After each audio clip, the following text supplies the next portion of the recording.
Hello friends, welcome to my channel. అందరికీ good morning. నేను గార్డెన్లోకి వచ్చాను, మా టెర్రస్ పైనకి.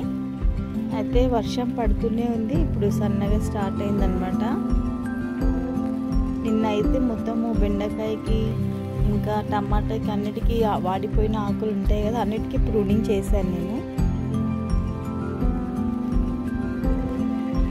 ఇంకా ఆకులు తీయలేదు, తీద్దాం అనుకున్నాను, తీస్తాను ఇప్పుడు.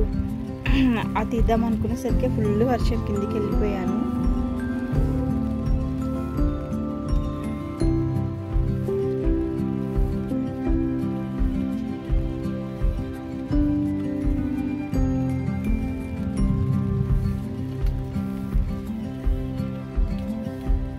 చూసాక బీరకాయ ఎంత బాగా అయిందో. ఇట్లా గార్డెన్లో ఒక 2-3 బీరకాయలు అయినా కూడా మనకి ఒక పూటకి సరిపోతుంది కదా ఈజీగా. ఇది వచ్చేసి రేపు అవ్వచ్చు ఫ్లవర్. ఒకటి చిన్నదా ఉంది, ఒకటి చిన్న బీరకాయ.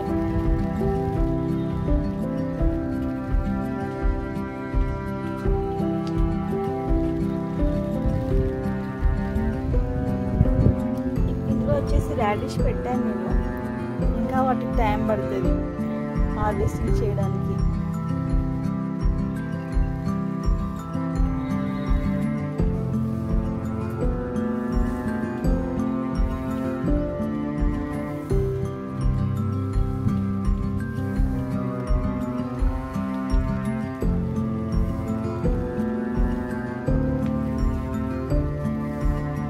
ఎంత వర్షం పడ్డా మాత్రం గార్డెనింగ్ అయితే ఆపట్లే.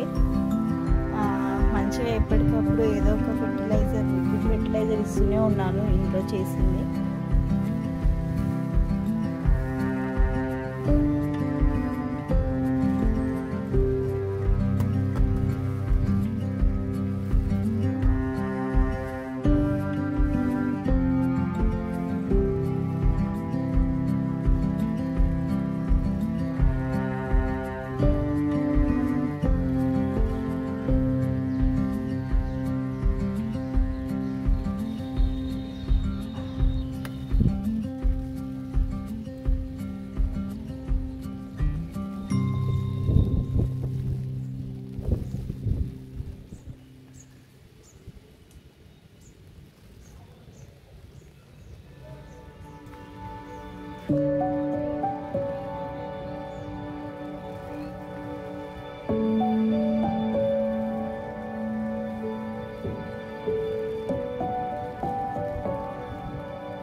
నిన్న కుండీలలో చాలా వాటర్ నిండిపోయినాయి. మళ్ళీ వచ్చి నేను వాటర్ తీసేసాను. అలాగే ఉంటే ఏమవుతుందంటే నిండిపోతాయి అన్నమాట. అందుకే ఎప్పటికప్పుడు మనం పైన వచ్చి ఈ వర్షాకాలంలో చెక్ చేసుకోవాలి. అంటే మనం వాటర్ ఇచ్చే అవసరం లేదు, అప్పుడంటే మనం ఫెర్టిలైజర్ ఇచ్చుకోవాలి ఈ టైంలో. కాకపోతే చెక్ చేసుకోవాలన్నమాట. అవి మొత్తం నిండిపోతే మనము ఆ వాటర్ తీసేయాలి, వర్షం వాటర్. ఓకే అండి, ఇది వచ్చేసి ఈరోజు నా స్మాల్ టెర్రస్ గార్డెన్ వీడియో అనమాట. ఎవరైనా కొత్తగా వచ్చిన వాళ్ళైతే ఖచ్చితంగా లైక్ చేసి సబ్స్క్రైబ్ చేయండి, షేర్ చేయండి.